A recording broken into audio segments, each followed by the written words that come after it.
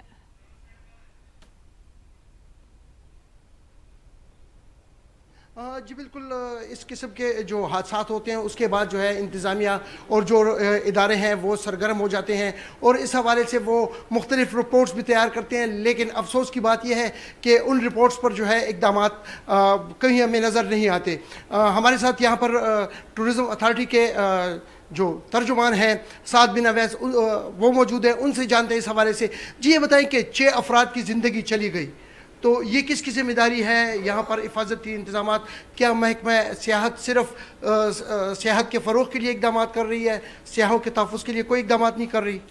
جی بالکل، مختلف جگہوں پر ہماری جو ہے وہ ٹیمیں ڈپلائی ہوئی ہوئی ہیں، اور کل بھی چک درہ پہ اور مختلف جو باب سوات ہو گیا، کالام ہو گیا، اس کے علاوہ ہزارہ ڈویژن میں وہاں بھی ٹیمیں موجود ہیں۔ وہ نہ صرف ٹورسٹ کو جو ہے وہ پمفلٹ دے رہے ہیں احتیاطی تدابیر کے، بلکہ ساتھ ہی ہمارے جو سوشل میڈیا پیجز ہیں وہاں پہ بھی ان کو بقایا بتایا جاتا ہے اور موسمی الرٹس بھی دی جاتی ہیں تاکہ ان کے مطابق جو ہے وہ عمل کرے۔ اور جو بھی یہاں پہ بھی ٹورسٹ پھنس جاتا ہے تو آلریڈی ہمارے ہیلپ لائن نمبر 1422 موجود ہے، اور صوبائی حکومت کی جو ایمرجنسی ہیلپ لائن ہے 911 وہ بھی موجود ہے، تو اس کے ذریعے جو ہے وہ ٹورسٹ کو جو ہے وہ ریسکیو کرتے ہیں جیسے بھی کال آتی ہے، اور بھی کوئی ایمرجنسی ہوتی ہے تو اس پہ ٹورزم پولیس ریسکیو سینٹرز ہمارے موجود ہے جس کے ذریعے جو ہے ان کو فیسیلیٹیٹ کیا جاتا ہے۔ اچھا سنا یہ کہ سوات میں دفعہ 144 نافذ ہے اور کشتی رانی پر پابندی ہے، تو پھر یہ کشتی کس طرح جھیل میں آئی اور کس طرح انہوں نے جو سیاحوں کو جو ہے وہ سیر کرانے کی کوشش کی؟ یہ کس کی ذمہ داری ہے کہ اس کشتی ران کو روکتے اس حادثے سے پہلے؟ سوات میں جو ہے جس طرح آپ نے کہا کشتی رانی پہ پابندی ہے، دفعہ 144 نافذ ہے، وہاں پہ آلریڈی ڈسٹرکٹ گورنمنٹ موجود ہے، وہاں پہ اس کو دیکھ رہی ہے، پر سوات ڈیولپمنٹ اتھارٹی موجود ہے، اور اس کے علاوہ جو فضا گھاٹ میں مقام پر جو گزشتہ سال بھی واقعہ ہوا تھا اس کے بعد آلریڈی ٹیمیں ڈپلوائے ہیں۔ کل بھی مختلف ہم نے ویڈیوز بھی میڈیا سے شیئر کی ہیں جس میں ٹیمیں موجود تھیں، جو مقامی ہوتے ہیں یا جو ٹورسٹ آئے ہوتے ہیں جو دریا کی طرف جا رہے ہوتے ہیں ان کو باقاعدہ طور پر ہٹایا جا رہا ہے، بلکہ ساتھ سے ان کو وارننگ بھی ایشو کی جا رہی ہے۔ ریسنٹلی جو آپ نے واقعہ دیکھا کنہار میں بھی، وہاں پہ بھی جو ویگو ڈالا لے گئے تھے اور ان پہ FIR بھی ہوئی تھی اور باقاعدہ ان پہ بھی سخت ایکشن لیا گیا۔ تو ٹورسٹ کو ہم بار بار بتاتے ہیں کہ بالکل آپ لوگ جا رہے ہیں تو ان جگہوں پر مگر کم از کم جو SOPs ہے اس کو فالو کریں، سیر صحت ہے مگر ساتھ میں احتیاط ضروری ہے۔ اچھا یہ بتائیں کہ جو آپ کے الرٹ جاری ہوتے ہیں وقتاً فوقتاً، اس پہ امپلیمنٹیشن کون کرے گا؟ کیا محکمہ سیاحت امپلیمنٹیشن نہیں کر سکتی کہ اس قسم کے واقعات ہوتے ہیں؟ آپ تو الرٹ جاری کر دیتے ہیں بھائی کشتی رانی مت کریں، یہ مت کریں، لیکن اس پہ عمل درآمد کون سا ادارہ کروائے گا؟ اور کیا کوئی افسر جو ہے اب تک معطل ہوا ہے یا اس کو سسپینڈ کیا گیا ہے؟ جو ابھی ریسنٹلی جو واقعہ ہوئے اس پہ تو آلریڈی انکوائری بیٹھی ہوئی ہے، وہ کر رہی ہے۔ دوسرا جو واقعہ جو آپ نے الرٹس کی بات کی تو باقاعدہ ہمارے الرٹس ہوتے ہیں، ہمارے ٹورزم پولیس ان فیلڈ ہے، ہمارے افسران خود ان فیلڈ پہ موجود ہیں جو نہ صرف ایکشن لے رہے ہیں بلکہ باقاعدہ طور پر سخت ہدایات کر کے ان کو جو ہے وہ باقاعدہ اس کے خلاف کارروائی کر رہے ہیں۔ مختلف جو واقعہ بھی ہوا تھا اس پہ بھی ہمارے سارے فیلڈ افسران فیلڈ پہ تھے، باقی اداروں کے بھی فیلڈ پہ تھے، وہاں پہ موجود تھے، ڈسٹرکٹ گورنمنٹ وہاں موجود تھی، پہنچ گئی تھی۔ تو جو صرف الرٹس ہوتے ہیں اس کے ساتھ ساتھ ہم باقاعدہ عملی طور پر بھی گراؤنڈ میں موجود ہے تاکہ ہدایات پر عمل کرے تاکہ زیادہ سے زیادہ جو ہے وہ ٹورسٹ کو جو ہے محفوظ اور حفاظت کے ساتھ ان کا سفر مکمل کیا جائے۔ اچھا اب جو واقعہ ہوا ہے، اب ایک ڈیڈ باڈی اب بھی جو ہے لاپتہ ہے، اس حوالے سے ٹورزم اتھارٹی کی کیا پوزیشن ہے اور ٹورزم اتھارٹی اس حوالے سے کیا کر سکتی ہے یا کیا کر رہی ہے اور اس کی کیا ذمہ داری بنتی ہے؟ اس میں مختلف جگہوں پر جو ہے بھی سرچ آپریشن جاری ہے۔ اگر آپ نے ریسنٹلی کل کی بھی ویڈیوز دیکھی ہوں تو ریسکیو آپریشن جاری تھا، وہاں پہ ٹورزم پولیس کے لڑکے مختلف جگہوں پر ہمارے موجود ہیں جو ڈیوٹی کر رہے ہیں، اور ساتھ ساتھ جو ہے وہ ریسکیو آپریشن جاری ہے، اس کی باڈی کو سرچ کیا جا رہا ہے، تو انشاءاللہ امید ہے جلد از جلد مل جائے گی۔ اچھا اس کے ذمہ داروں کو کیا سزا ملے گی؟ میں نے آپ کو شروع میں ہی کہہ دیا کہ آلریڈی اس پہ انکوائری ہے، تو انکوائری کمپلیٹ ہوگی ودن 7 days جو اس کا ٹائم ہے، اس پہ پتہ لگ جائے گا کہ کیا ہوتا ہے۔ صحیح۔ کوئی افسر معطل ہوگا کہ صرف اہلکاری معطل ہوں گے؟ سر یہ تو ٹھیک افسران ہے کیا عبدالرحمان، بہت شکریہ، بڑے اہم سوالات آپ کر رہے ہیں، اور ظاہر سی بات ہے ضرورت اس بات کی ہے کہ حکومتی مشینری اب کتنی متحرک ہے، کیوں اس طرح کے حادثات ہونے کا انتظار کیا جا رہا ہے۔ بہت شکریہ آپ نے اپڈیٹ کیا۔